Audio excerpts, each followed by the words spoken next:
Salam sejahtera, terima kasih karena bersama dengan saya di Nazilin Unity Channel. Di tengah-tengah kemelut pendedahan Zahid Hamidi, ada ajakan untuk mengkhianati Anwar Ibrahim, ada ajakan untuk keluar daripada kerajaan perpaduan pimpinan Anwar Ibrahim.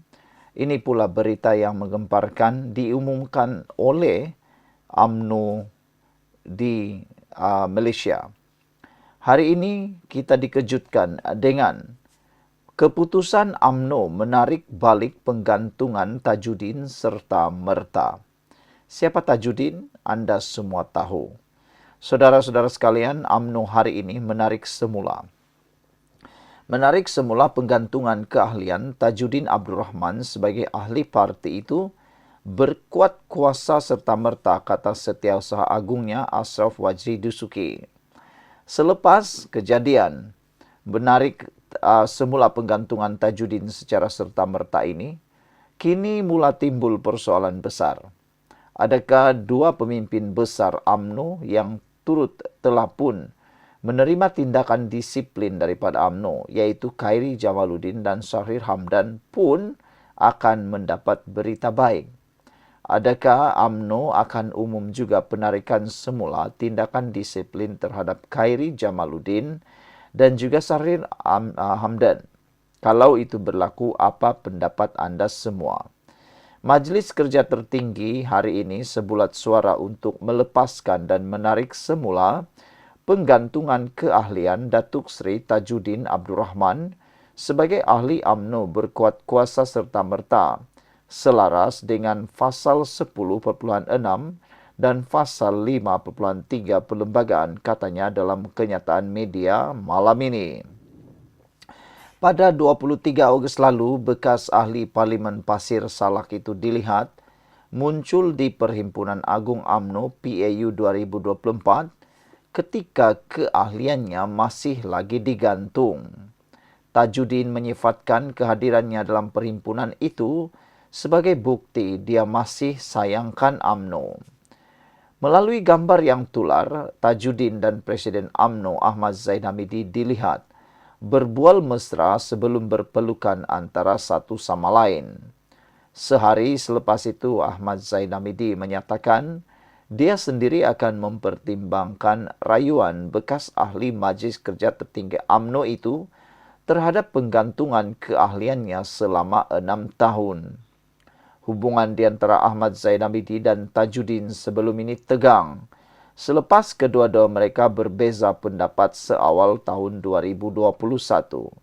Ini terutamanya apabila Tajudin tidak bersetuju untuk menarik sokongan terhadap Muhyiddin Yassin selaku Perdana Menteri pada waktu itu.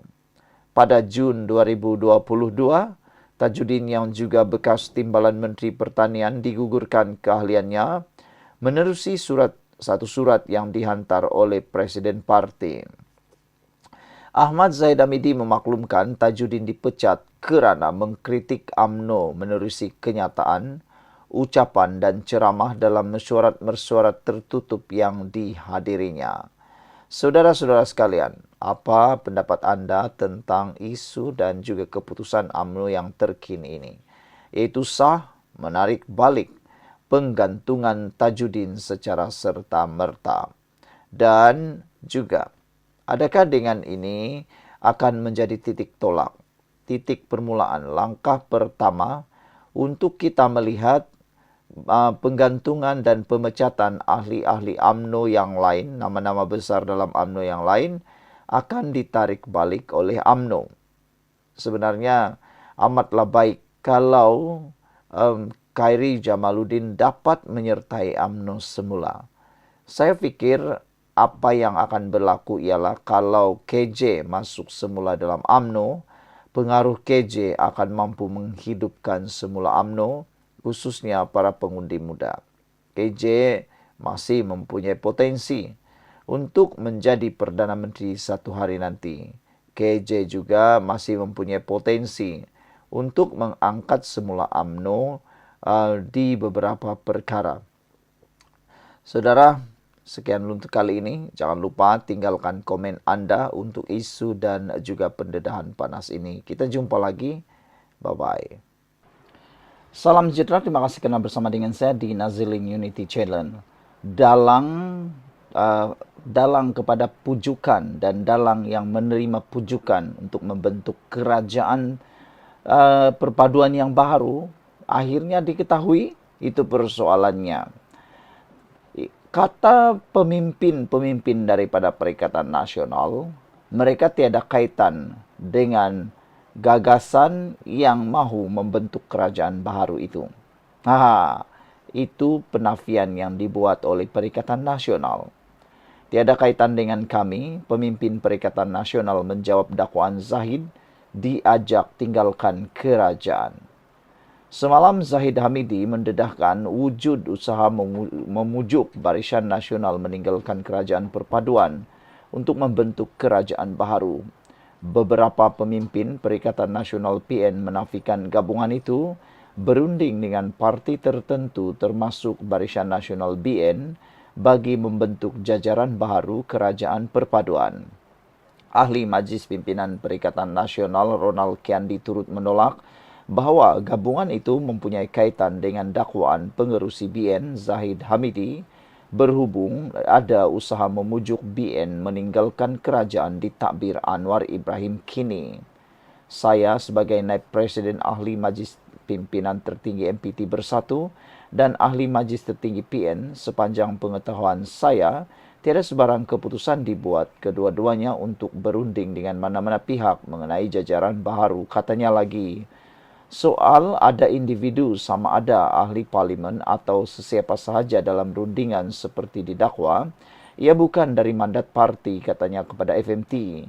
Mengulas lanjut, Kiandi berkata PN hanya mahu memberi fokus terhadap peranan pembangkang menjadi semak dan imbang kepada pentadbiran kerajaan. PN bangga mengangkat tanggungjawab sebagai pembangkang dan akan terus mencerminkan atau memainkan peranan sebagai check and balance kepada kerajaan, kata ahli parlimen beluran itu. Sementara itu, Ketua Pemuda Perikatan Nasional PN, Afnan Hamimi Taib Azamuddin pula berkata, sekalipun wujud pertemuan antara wakil pembangkang dengan Zahid Hamidi, ia bukan mewakili parti, sebaliknya atas kapasiti individu. Katanya, Zahid boleh sahaja mendedahkan siapa individu yang membuat rundingan tersebut jika ia benar-benar berlaku. Zahid boleh bertemu dengan sesiapa sahaja yang dia mahu. Kalau beliau tidak mahu, boleh buat apa bertemu. Beliau boleh mengelak atau menolak. Soalnya, perlukah beliau nak dedahkan dengan siapa beliau bertemu? Itu hak beliau dan terpulang kepada beliau, katanya lagi. Ketua Penerangan PAS Ahmad Fadli Sari pula menyindir Zahid jika perkara itu benar-benar terjadi kerana cikgunya telah mengamalkan kaedah sama sejak 2008, kata beliau, merujuk tindakan Anwar cuba mengambil alih kerajaan pimpinan Abdullah Ahmad Badawi melalui projek 16 September. Kata Fadli lagi, jika cikgu sendiri sudah mengajar kaedah itu, tidak pelik selepas belasan tahun anak-anak murid pun sudah ramai yang pandai melakukannya, katanya. Semalam Zahid mendedahkan wujud usaha memujuk BN meninggalkan kerajaan perpaduan Anwar yang berusia 2 tahun pada bulan ini. Tanpa mendedahkan identiti pihak terbabit, beliau mendakwa BN turut ditawarkan jawatan Perdana Menteri jika bersetuju. Sekian untuk kali ini. Jangan lupa tinggalkan komen anda.